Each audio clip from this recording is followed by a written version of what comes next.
सभी मित्रों को नमस्कार। अपने शैक्षणिक चैनल पर मैं आपका मित्र स्वागत करता हूं, प्रवेश चंद्र जोशी सत्य प्रेमी। मेरा यूट्यूब चैनल सर्च एवं मेरा व्यक्तिगत संपर्क सूत्र है 9456393822। आप सभी स्वस्थ रहें, खुश रहें, आपका दिन शुभ हो, सभी सुखी रहें, निरोग रहें। आज हम आपको कक्षा 9 पाठ्यक्रम के लिए अपनी कक्षा 9 हिंदी क्षितिज के गद्य खंड में 2 बैलों की कथा के सामान्य प्रश्नोत्तर सामान्य, सरल और सहज तरीके से बताते हैं। आप इनको तैयार कीजिए। आइए पहले थोड़ा कक्षा शिक्षण की ओर चलते हैं। नमस्कार। अब हम आपको इस पाठ के प्रश्न उत्तर आज के तृतीय प्रसंग में एपिसोड में हम आपको बताते हैं। आज के इसमें प्रश्न उत्तर। अब इसमें प्रश्न उत्तर वैसे तो विद्यार्थी को स्वयं बनाने चाहिए, लेकिन सभी के लिए आपकी सुविधा के लिए मैं यहाँ पर विभिन्न संदर्भों के द्वारा अर्थात अंतर्जाल के द्वारा इसमें और अन्य पुस्तकों के द्वारा, आपके पाठ्य पुस्तक के द्वारा जिस प्रकार से प्रश्न बन पाते हैं मैं आपको प्रश्न उत्तर करा रहा हूँ। पहले हम प्रश्नों के प्रकार पर चलते हैं। ये बहुत महत्वपूर्ण है। अब आप छोटी कक्षा 6, 7, 8 के बच्चे नहीं हैं। महत्वपूर्ण बात है कि प्रश्नों के क्या क्या प्रकार हमारे लिए बनते हैं। है वही चीज जो आपने 6, 7, 8 में पढ़ा है, लेकिन उसी का स्वरूप हम देख लेते हैं कि प्रश्नों का स्वरूप किस। पहले तो होता है प्रश्न अभ्यास। ये देखिए, इधर दिखा दीजिए जरा इनको हमारे प्रिय छात्रों के लिए। इसके हमने खंड बना रखे। देखिए 1, 2, 3, 4 कम से कम खंड इसमें आपके लिए है।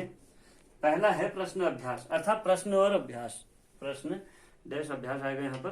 प्रश्न और अभ्यास। प्रश्न अभ्यास आपके पास है। इसमें आपके पाठ से बनने वाले प्रश्नों को कहा गया, जैसे काजी हाउस में कैद पशुओं की हाजिरी क्यों ली जाती होगी, छोटी बच्ची को बैलों के प्रति प्रेम क्यों उमड़ आया, कहानी में बैलों के माध्यम से कौन कौन से नीति विषयक मूल्य उभर कर आए हैं। प्रस्तुत कहानी में प्रेमचंद जी ने प्रस्तुत कहानी में प्रेमचंद ने गधे की किन स्वभावगत विशेषताओं के आधार पर उसके प्रति रूढ़ अर्थ अर्थात मूर्ख, रूढ़ अर्थ मतलब जो पहले से चला आ रहा है, हम जिसको कुछ नहीं आता उसको गधा कहते, तो रूढ़ अर्थ का प्रयोग जो है यहाँ पर मूर्ख का प्रयोग न कर एक नए अर्थ में किया है। हम रूढ़ अर्थ में अर्थात पुराने जो अर्थ जब जिसको कुछ नहीं आता उसको हम गधा कहते, जबकि यहाँ पर उन्होंने गधे को एक महात्मा की स्वरूप दे रखा है जो सब कुछ सहन कर लेते हैं, ऋषि मुनियों के गुण जो होते हैं। तो इस प्रकार से आपने इसको अपने विचार लिखने की किस ओर संकेत करता है, कौन से अर्थ की ओर संकेत करता है। फिर है किन घटनाओं से पता चलता है कि हीरा और मोती में गहरी दोस्ती थी। फिर एक 6 आपके पास, ये जो है आपके अंदर पाठ में जो है बात पर आधारित है। वो बोल रहे हैं कि बैलों के आपस में बात हो रही है, लेकिन औरत जात पर सींग चलाना मना है, यह भूल जाते हो। हीरा के इस कथन के माध्यम से स्त्री के प्रति प्रेमचंद के दृष्टिकोण को जो है आपने स्पष्ट करना है। और इसी में 7वां प्रश्न है, किसान जीवन वाले समाज में पशु और मनुष्य के आपसी संबंध को कहानी के में जो है किस तरह व्यक्त किया गया है। फिर है इसी में गद्यांश वार्ता के शैली में है आपका 8वां, इतना तो हो ही गया कि 9-10 प्राणियों की जान बच गई, वे सब तो आशीर्वाद देंगे। मोती के इस कथन के आलोक में उसकी विशेषता था। यहाँ मोती का आपने चरित्र चित्रण करना है, उसकी विशेषता बतानी है। फिर 9वें में आपने आशय स्पष्ट कर, आशय माने भावार्थ। अवश्य ही उसमें कोई गुप्त शक्ति थी, जिससे जीवों में श्रेष्ठता का दावा करने वाला मनुष्य वंचित है। ख है, उस एक रोटी से उनकी भूख तो क्या शांत होती, पर दोनों के हृदय को मानो भोजन मिल गया। फिर 10वां है, गया ने हीरा मोती को दोनों बार सूखा भूसा खाने के लिए दिया, क्योंकि गया पराये बैलों पर अधिक खर्च नहीं करना चाहता था।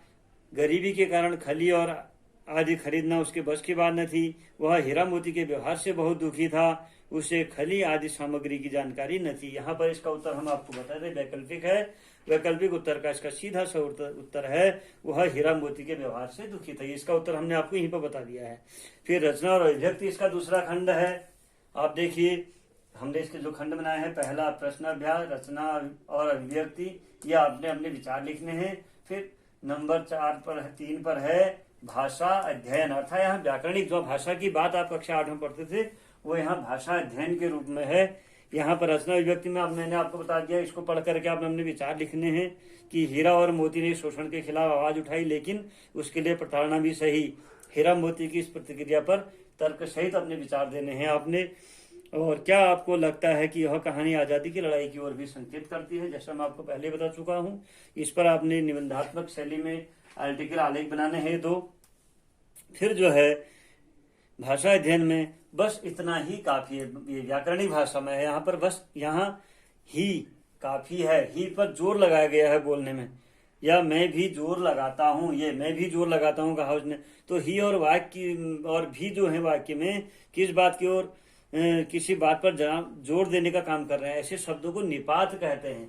निपात की हम बाद में व्याकरण में भी जो है चर्चा करेंगे। यहाँ पर आपके लिए हम इसको सरल से इसको निपात बता देते हैं, बाद में प्रश्नों की जब बात चलेगी। ऐसी रचना के आधार वाक्य भेद बताने हैं, वो आपको समझाते हैं। फिर इसमें मुहावरों का प्रयोग हुआ है, आप मुहावरे छांट करके लिखेंगे, उनका वाक्य प्रयोग करेंगे। और अंत में एक हमने यहाँ देखा पाठ्येतर सक्रियता। बहुत बार बच्चे हमसे पूछते हैं, प्रिय छात्र हमसे पूछते हैं, गुरुजी प्रोजेक्ट में क्या बनाना है, प्रोजेक्ट में क्या बनाना है, वो यही है पाठ्येतर सक्रियता। मतलब पाठ से इतर जो सक्रियता आप कर सकते हैं, आप अच्छा जो कर सकते हैं वो है यहाँ पर आपके लिए पशु पक्षियों से संबंधित और अन्य रचनाएं ढूंढ कर पढ़िए और कक्षा में चर्चा कीजिए। तो इस प्रकार जो है हम इनके प्रश्न उत्तरों की ओर चलते हैं, जो मैंने सामान्य पुस्तक से और इधर उधर से अंतरजाल से अन्य से प्राप्त किए हैं। अब हम इनके प्रश्न उत्तरों को सरल संक्षिप्त रूप से करने का प्रयास करते हैं। चलिए, आपकी पाठ्य पुस्तक में प्रश्न अभ्यास के अंतर्गत पहला प्रश्न है, काजी हाउस में कैद पशुओं की हाजिरी क्यों ली जाती होगी? ये आप जानते ही हैं, कहानी में भी समझ में आ जाता है, फिर भी इसका उत्तर बताते हैं।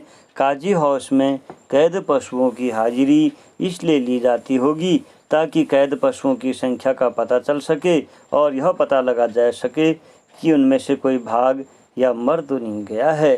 अर्थात पशुओं की सही गणना के लिए कि उनमें से कोई कल शाम मर तो नहीं गया या कोई पशु किसी कारण से भाग तो नहीं गया।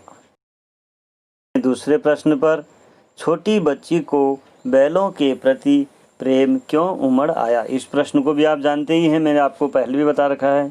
छोटी बच्ची की माँ मर चुकी थी, वह माँ के बिछड़ने का दर्द जानती थी, इसलिए जब उसने हीरा मोती की व्यथा देखी तो उसके मन में उनके प्रति प्रेम उमड़ आया।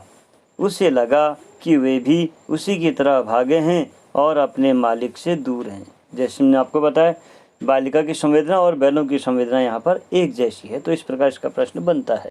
उसी प्रकार से उसी क्रम में यह उत्तर भी यहाँ पर दिया गया है, अर्थात आपके लिए सुविधा दी गई है, आप बना सकते हैं इस प्रश्न का उत्तर। अब चलते हैं प्रश्न नंबर 3 में। कहानी में बैलों के माध्यम से कौन कौन से नीति विषयक मूल्य उभर कर आए हैं? इस कहानी से हमें अर्थात क्या नैतिक मूल्य, क्या नैतिक शिक्षा मिलती है, ये इसमें उत्तर देना है। इस कहानी के माध्यम से निम्नलिखित नीति विषयक मूल्य उभर कर सामने आए हैं। नंबर 1, विपत्ति के समय हमेशा मित्र की सहायता करनी चाहिए। नंबर 2, आज़ादी के लिए हमेशा सजग एवं संघर्षशील रहना चाहिए। नंबर 3, अपने समुदाय के लिए अपने हितों का त्याग करने के लिए तैयार रहना चाहिए। नंबर 4, आज़ादी बहुत बड़ा मूल्य है, इसे पाने के लिए मनुष्य को बड़े से बड़ा कष्ट उठाने को तैयार रहना चाहिए। इस प्रकार कहानी का जो माध्यम है, जो कहानी आपके लिए दी गई थी, उसमें ये सारी बातें आ जाती हैं। आज़ादी के लिए सजग रहना जैसे वो थे, और दूसरों के लिए करना जैसे वहाँ वो काजी हाउस में थे तो उन्होंने अन्य प्राणियों के लिए किया, उस बालिका ने अन्य बैलों को किया, दूसरों के लिए ही करना है ये भी। ऐसे ही अपने समुदाय के लिए सारे जानवरों को जब उन्होंने देखा फंसे हुए तो उनको बचाने के लिए।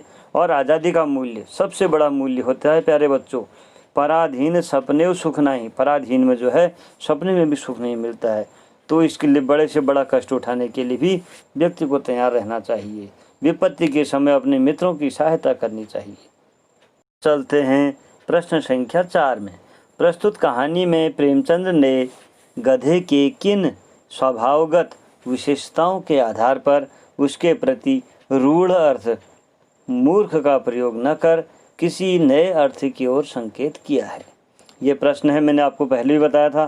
प्रेमचंद ने जो है अपनी कहानी में गधे की सहनशीलता, सीधेपन, क्रोध न करने, हानि लाभ, सुख दुख इसमें समान रहने और इसी प्रकार के अन्य गुणों के आधार पर उसे बेवकूफ़ के स्थान पर संत स्वभाव का प्राणी करार दिया है, जो बहुत अधिक सीधेपन के कारण सम्मान का पात्र है और जो है इसको यहाँ पर विशेष रूप से एक सहिष्णुता के रूप में प्रेमचंद जी ने अपनी इस कहानी में गधे के विशेष रूप को दिया। अर्थात जो हम पहले से गधा शब्द का रूढ़ अर्थ मूर्ख के लिए प्रयोग करते थे, उसको यहाँ पे पूर्ण रूप से बदल दिया। अब चलते हैं प्रश्न नंबर 5। किन घटनाओं से पता चलता है कि हीरा और मोती में गहरी दोस्ती थी? हीरा और मोती दोनों बैलों में गहरी दोस्ती थी। ये उत्तर के रूप में हम लिख सकते हैं कि हीरा और मोती दोनों में बैलों में गहरी दोस्ती थी। कहानी के कुछ प्रसंगों के माध्यम से भी हम इसको स्पष्ट कर सकते हैं, जैसे दोनों एक दूसरे को चाट कर और सूंघ कर अपना प्रेम प्रकट करते थे। जब ये दोनों बैल हल या गाड़ी में जोत दिए जाते थे तो दोनों ज़्यादा से ज़्यादा बोझ स्वयं झेलकर दूसरे को कम बोझ देने की चेष्टा करते थे। और नाद में खली भूसा पड़ जाने के बाद दोनों साथ ही नाद में मुंह डालते और साथ ही बैठते थे। एक के मुंह हटा लेने पर दूसरा भी मुंह हटा लेता था। जब कुछ लोगों ने खेत से पकड़कर ले जाने के लिए दोनों को घेर लिया, तब हीरा निकल गया, परंतु मोती के पकड़े जाने पर वो अभी बंधक बनने के लिए स्वयं ही लौट आया। ये आपने देखा, जब कीचड़ में पाँव फंस गए थे उसके, तो वो स्वयं आ गया, जो गया हुआ था हीरा, लेकिन मोती के पकड़े जाने के लिए वापस आ गया। इसी प्रकार काजी हाउस की दीवार के टूटने पर जब हीरा ने भागने से मना कर दिया तो अवसर होने के बावजूद भी मोती उसे छोड़कर नहीं भागा। दीवार टूट गई थी तो वहाँ पर मोती ने भी जो है प्रयास किया था, दोनों ने प्रयास किया, संयुक्त प्रयास भी यहाँ पर उनका एक दोस्ती को दिखा सकता है। इसके लिए आप उसमें गद्यांश को पढ़िए अच्छी तरह कहानी को। तो जब हीरा ने भागने से मना कर दिया तो मोती भी उसे छोड़कर नहीं भागा। इसी प्रकार अगला प्रश्न है, लेकिन औरत जात पर सींग चलाना मना है, यह भूल जाते हो? हीरा के इस कथन के माध्यम से स्त्री के प्रति प्रेमचंद के दृष्टिकोण को स्पष्ट कीजिए। मैंने आपको पहले भी इसकी प्रस्तावना में बताया था इसी वीडियो में कि जो है प्रेमचंद ने स्त्री विमर्श, पशु पक्षियों का विमर्श, छोटे बच्चों की भावनाओं का विमर्श, इस प्रकार से कहानियाँ दी हैं। तो इसी कहानी में यहाँ पर ये दिखाया गया है कि प्रेमचंद बैलों के माध्यम से ये कहना चाहते हैं, वहाँ पर आपकी गद्यांश में है ये कवि कहानी में, लेकिन औरत जात पर सींग चलाना मना है, यह भूल जाते हो। तो हीरा के इस कथन से यह ज्ञात होता है कि समाज में स्त्रियों के साथ दुर्व्यवहार किया जाता है, या उस समय दुर्व्यवहार किया जाता था, उन्हें शारीरिक यातनाएं दी जाती थीं। इसलिए समाज में ये नियम बनाए जाते थे कि उन्हें पुरुष समाज शारीरिक दंड न दे। हीरा और मोती भले इंसानों के प्रतीक हैं। यहाँ पर हीरा और मोती को एक अच्छे इंसान का प्रतीक बनाया गया है, इसलिए उनके कथन सभ्य समाज पर लागू होते हैं। असभ्य समाज में स्त्रियों की प्रताड़ना होती रहती है। इस प्रकार यह जो है प्रेमचंद के एक दृष्टिकोण को दर्शाता है, उनके साहित्यिक दृष्टिकोण को, उनके सामाजिक दृष्टिकोण को, और स्त्रियों के प्रति जो उनका भावनात्मक औरत जात पर सींग चलाना मना है बैल के माध्यम से उन्होंने जो बताया है, ये उनके जो है स्त्री के प्रति उनका एक सामाजिक सकारात्मक दृष्टिकोण को प्रदर्शित करता है। प्रश्न संख्या 7 है, किसान जीवन वाले समाज में पशु और मनुष्य के आपसी संबंध को कहानी में किस तरह व्यक्त किया गया है? वास्तव में हम देखते हैं गांव में भी जो है बैलों के प्रति किसान का बड़ा प्रेम रहता है। गाय के प्रति, जो गाय की मालकिन होती है, गुशानी कहते हैं हमारे यहाँ उसको, उसकी गाय के प्रति बड़ी संवेदनाएं होती है, बड़ा प्रेम होता है। गाय को आवाज़ लगाते हैं तो आ जाती है सीधे जहाँ चरने गई है उस स्थान से, और आवाज़ सुन कर के गाय हमारी माताजी, जब मैं देखता था बचपन में, हमारी माताजी नीचे बाखली में बात करती थी तो ऊपर गाय जो है हमारे गाय बांधने का था, वहाँ गाय वहीं से रंभाना शुरू कर दिया आवाज़ पहचान कर। तो गायों का या पशुओं का बैलों के साथ भी ऐसा ही होता है। पशु पक्षियों का कुत्ते के साथ आपने देखा होगा, हमारे एक अलग ही प्रकार का जो है जीवन बन जाता है, संबंध बन जाते हैं उनके साथ, बोलने का, चालने का, संस्कृति का, सभ्यता का। तो इस प्रकार यहाँ पर प्रेमचंद जी की कहानी के इसमें कहा गया है कि किसान जीवन में मनुष्य तथा पशु के भावनात्मक संबंधों को हीरा और मोती दो बैलों के माध्यम से यहाँ पर प्रेमचंद ने व्यक्त किया है। हीरा और मोती दोनों झूरी नामक एक किसान के बैल हैं जो अपने बैलों से अत्यंत प्रेम करता है और इसी प्रेम से वशीभूत होकर हीरा और मोती अपने मालिक झूरी को छोड़कर कहीं और नहीं जाना चाहते हैं। इससे यह स्पष्ट है कि पशु भी स्नेह का भूखा होता है। प्रेम पाने से भी वे प्रेम को व्यक्त करते हैं और क्रोध तथा अपमान पाने पर वे असंतोष व्यक्त करते हैं। अब चलते हैं अगले प्रश्न की ओर। प्रश्न है, इतना तो हो ही गया कि 9-10 प्राणियों की जान बच गई, वे सब तो आशीर्वाद देंगे। मोती के इस कथन के आलोक में उसकी विशेषताएं बताइए। ये मोती कहता है जब प्राणियों को, अर्थात वहाँ काजी हाउस में जब बंद होते हैं जानवर तो उसको तोड़ने की बात आती दीवार को, तो मोती कहता है यार मैं अगर इसको तोड़ देता हूँ तो 8-10 प्राणियों की जान बच जाएगी। तो उसी में यहाँ पर जो है मोती की विशेषताएं हमको बतानी हैं। जो विशेषताएं उभर कर आती हैं वो इस प्रकार हैं। बिंदुवार आप बना सकते हैं। नंबर 1 बिंदु, वह आशावादी है क्योंकि उसे अभी भी यह विश्वास है कि वह इस केंद्र से मुक्त हो सकता है। इस केंद्र से अर्थात काजी हाउस से। नंबर 2, वह स्वार्थी नहीं है। स्वयं भागने के बजाय उसने अन्य सभी जानवरों को सबसे पहले भागने का मौका दिया। ये भी बहुत बढ़िया एक वो है इसमें इसकी विशेषता। और भी हो सकती हैं, जैसे औरत जात पर सिंह ही चलाना। तो इसके माने उसके जो गुणों को हम मोती के या हीरा के हर प्रकार उन दोनों के बैलों के गुणों को हम इसमें लिख सकते हैं और भी किताब से छांट करके। अब हम चलते हैं अगले प्रश्न की ओर। आशय स्पष्ट कीजिए। आशय को बताना है, आशय अर्थात अर्थ बताना है कि क्या कहना चाहते हैं यहाँ पर लेखक, या इन कहानी से आपको क्या समझ में आ रहा है। ये आपने आशय अर्थात अर्थ बताना है। आप क्या समझे हैं इसके भाव को वो बताना है। नंबर क और ख 2 भागों में है ये। अवश्य ही उनमें कोई ऐसी गुप्त शक्ति थी जिससे जीवों में श्रेष्ठता का दावा करने वाला मनुष्य वंचित है। दूसरा है, उस एक रोटी से उनकी भूख तो क्या शांत होती, पर दोनों के हृदय को मानो भोजन मिल गया। यहाँ पर कहानी के ही शब्दों के आधार पर आपने अपना एक स्वाभाविक सा मतलब अर्थ बताना है। नंबर क पर चलते हैं। हीरा और मोती बिना कोई वचन कहे एक दूसरे के मन की बात समझ जाते थे। प्रायः वे एक दूसरे से स्नेह की बात सोचते थे।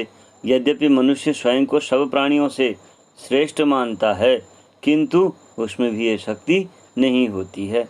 अर्थात प्राणियों की जो आंतरिक शक्ति है जिसको समझ जाते हैं, बोल नहीं पाते हैं लेकिन किसी अन्य अर्थ में वो बता पाते हैं, वो यहाँ पर विशेषता बताई गई है। ख है, हीरा और मोती गया के घर बंधे हुए थे। गया ने उनके साथ अपमानपूर्ण व्यवहार किया था, इसलिए वे क्षुब्ध थे। परंतु तभी एक नन्ही लड़की ने आकर उन्हें एक रोटी ला दी। उस रोटी ने उनका पेट तो नहीं भर सकती थी वो रोटी, अर्थात उस रोटी से उनका पेट तो नहीं भर सकता था, परंतु उसे खाकर उनका हृदय जरूर तृप्त हो गया। उन्होंने बालिका के प्रेम का अनुभव कर लिया और प्रसन्न हो उठे। ये दोनों प्रश्नों में क और ख में यही अंतर है, उनकी एक विशेषता। मानवीय संवेदनाएं और पशुओं के अंदर जो हमारे मानवों की तरह मानवीय संवेदनाएं, मैं मानवीय संवेदनाएं कह रहा हूँ, पशुओं की संवेदनाओं को भी आपने पहले भी वीडियो में देखा होगा।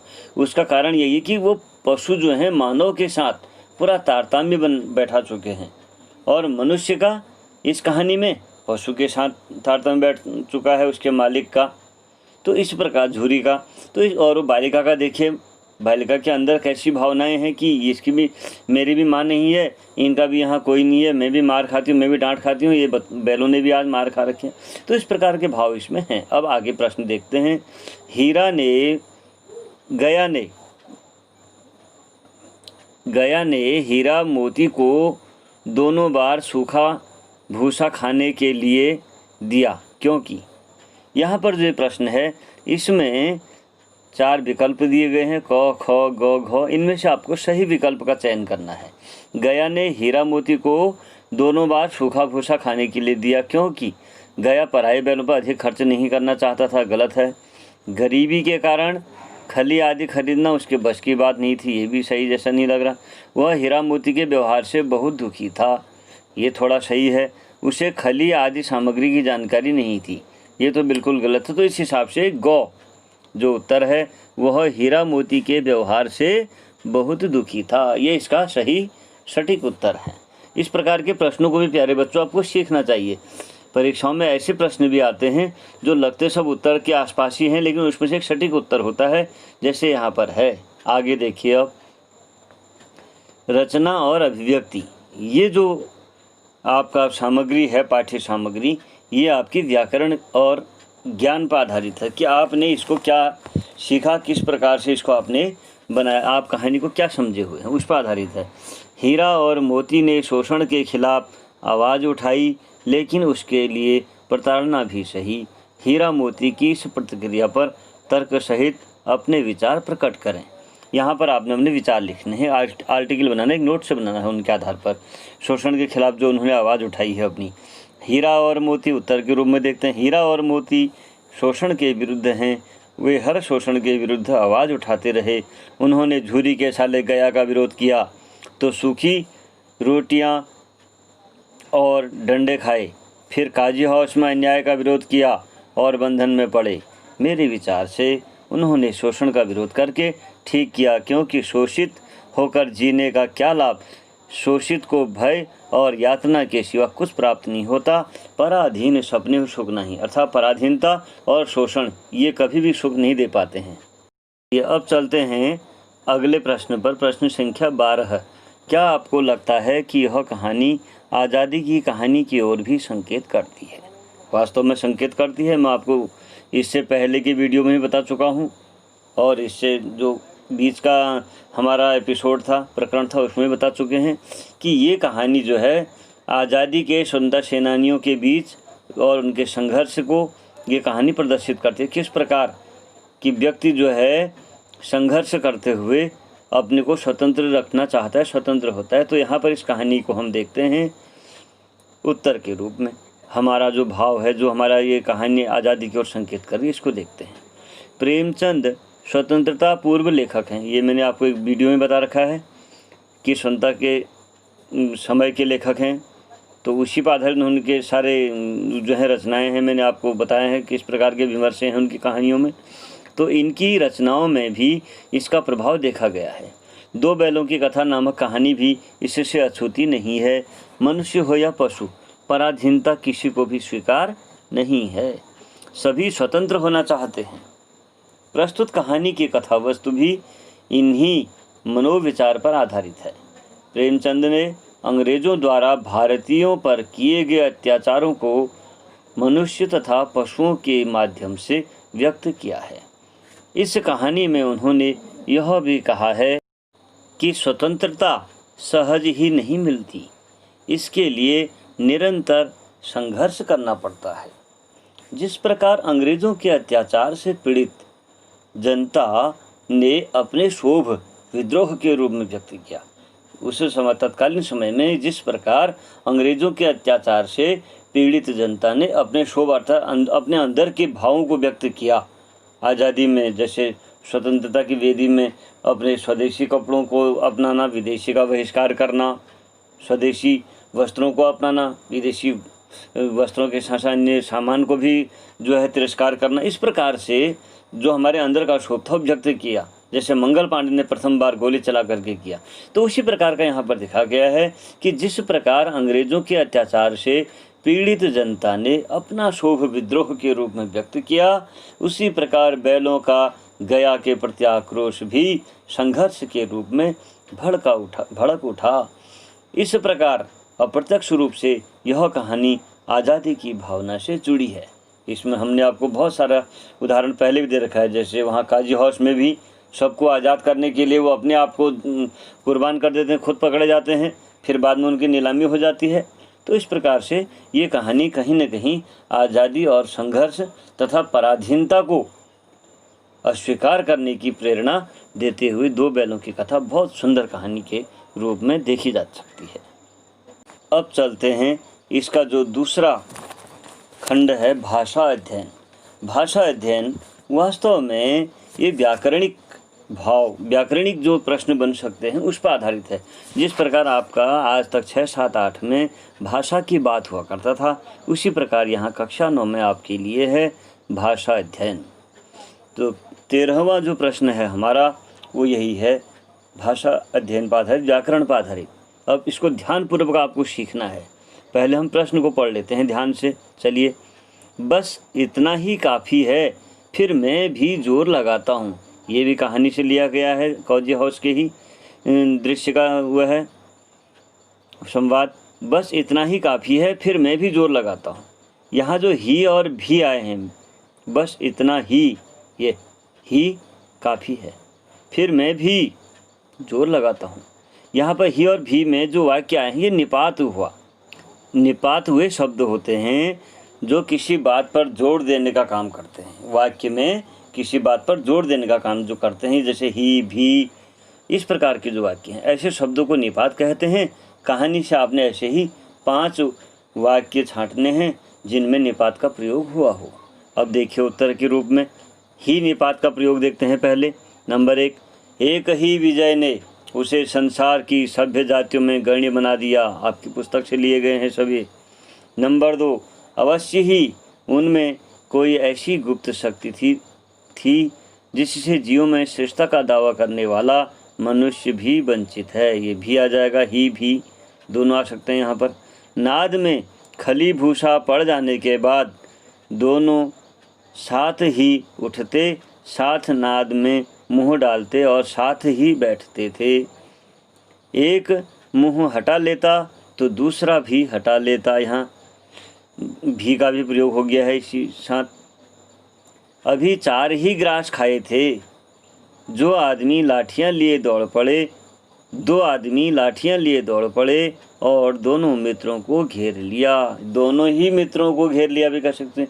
मैं जाने ही वाला था कि बारिश हो गई। ये इस प्रकार ही और भी का प्रयोग, मैं जाने ही वाला था कि बारिश हो गई, उसी समय वह छतरी भी ले आया। ये इस प्रकार से आप वाक्यों को समझने का प्रयास कीजिए।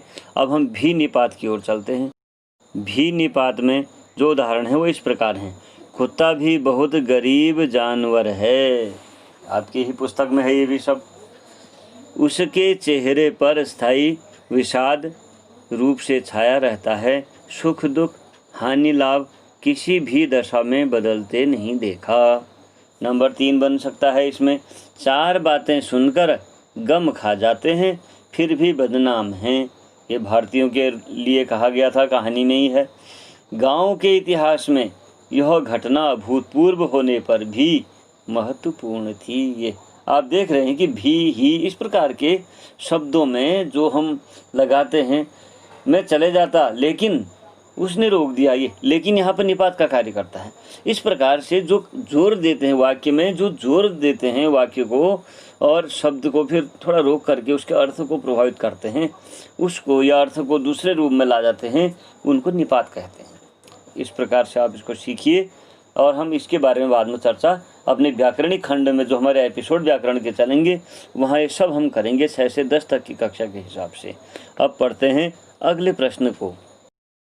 प्रश्न 14 है, रचना के आधार पर वाक्य के भेद बताइए तथा उपवाक्य छांटकर उसके भी भेद लिखिए।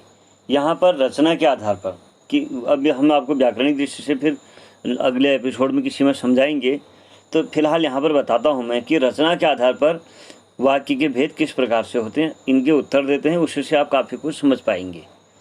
जैसे नंबर क है, दीवार का गिरना था कि अधमरे से पड़े हुए सभी जानवर चेत उठे। तो इसका उत्तर हम इस प्रकार से यहाँ पर देखते हैं। यहाँ संयुक्त वाक्य है तथा संज्ञा उपवाक्य है, अर्थात इसमें वाक्य को जो है 2 वाक्यों को मिलाया गया है कि जैसे दीवार का गिरना ही था कि अधमरे से उठ पड़े, तो दो वाक्य एक साथ हैं।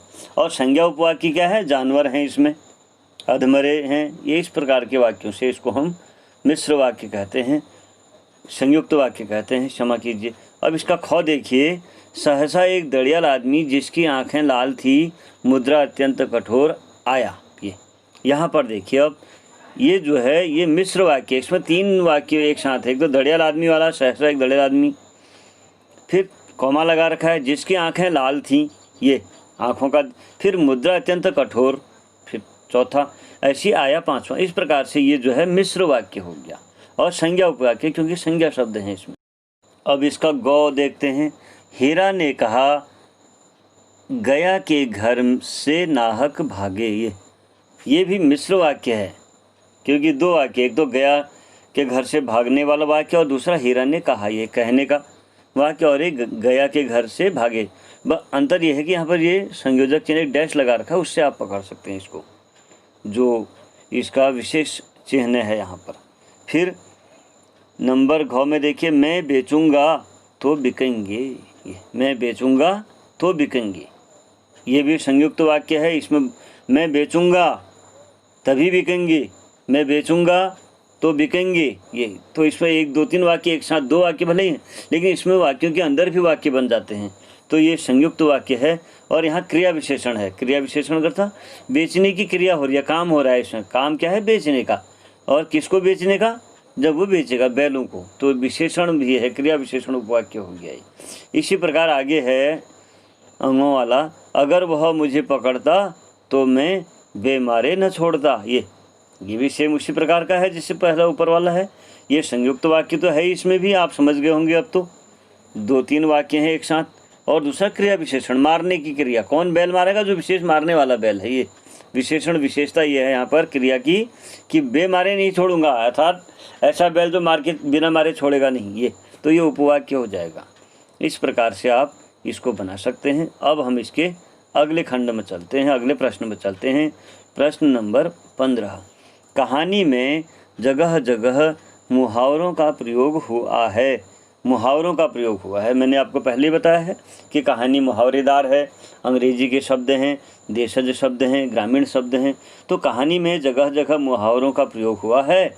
कोई 5 मुहावरे, अर्थात आपने इसी पुस्तक से अपने 5 मुहावरे छांटने हैं, छांटिए और उनका वाक्यों में प्रयोग कीजिए। परीक्षा में वाक्य प्रयोग करते हुए मुहावरे आते हैं आपके पास, मुहावरे का वाक्य प्रयोग करिए अर्थ सहित करके, तो इसको हम सीखते हैं। अब आगे चलिए। नंबर 1 है हिम्मत हारना, निराश होना। हिम्मत हारना अर्थात निराश होना।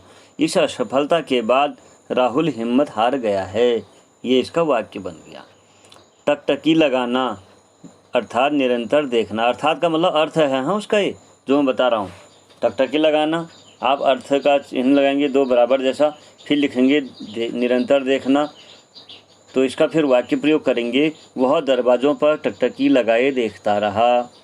नंबर 3 जान से हाथ धोना अर्थात मर जाना। यह काम बहुत खतरनाक है, थोड़ी भी गलती होने पर जान से हाथ धोना पड़ सकता है। नंबर 4 ईंट का जवाब पत्थर से देना अर्थात कड़ी प्रतिक्रिया, विद्रोह कर देना। युद्ध के मैदान में भारतीय सैनिकों ने दुश्मन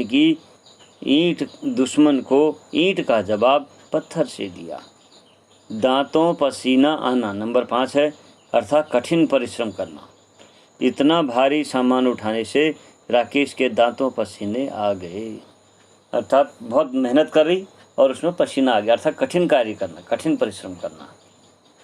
इसमें आप कॉपी में जो है बढ़िया सा ऊपर से पहले काले ब्लैक पेन से या स्केच से लिखेंगे मुहावरा, फिर बगल में लिखेंगे उसके अर्थ, फिर लिखेंगे वाक्य प्रयोग। तो उसको फिर मुहावरा के नीचे मुहावरे लिखेंगे, उसके अर्थ के नीचे इसका अर्थ लिखेंगे, वाक्य प्रयोग के नीचे इसका वाक्य प्रयोग लिखेंगे। इस प्रकार से आप इसको सुंदर तरीके से लिख सकते हैं, बना सकते हैं। यदि नहीं आता तो बताइएगा, हम इसको आगे आपकी उसमें बताएंगे एपिसोड में।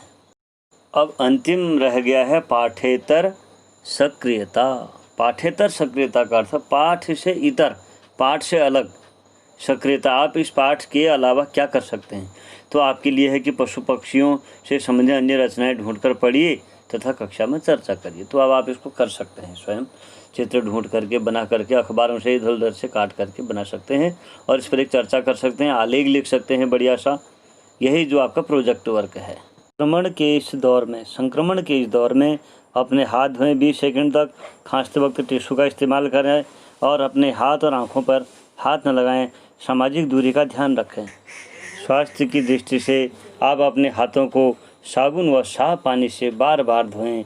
खांसी, छींक, बुखार होने पर तुरंत दिखाने की वो करें। हाथों को बार बार धोएं। पुनः कह रहा हूँ, स्वस्थ रहेंगे। राख से भी आप हाथ धो सकते हैं क्योंकि राख में पोटेशियम है। यदि किसी कारण से आपको जब ये नहीं मिलता है, साबुन कहीं पर आपको उपलब्ध नहीं है, तो आप तुरंत राख से करिए। और मास्क पहनिए, मास्क पहन करके ही बाहर जाइए। सामाजिक दूरी, जिसको सोशल डिस्टेंसिंग नाम दिया गया है, इसका भी अवश्य पालन कीजिए।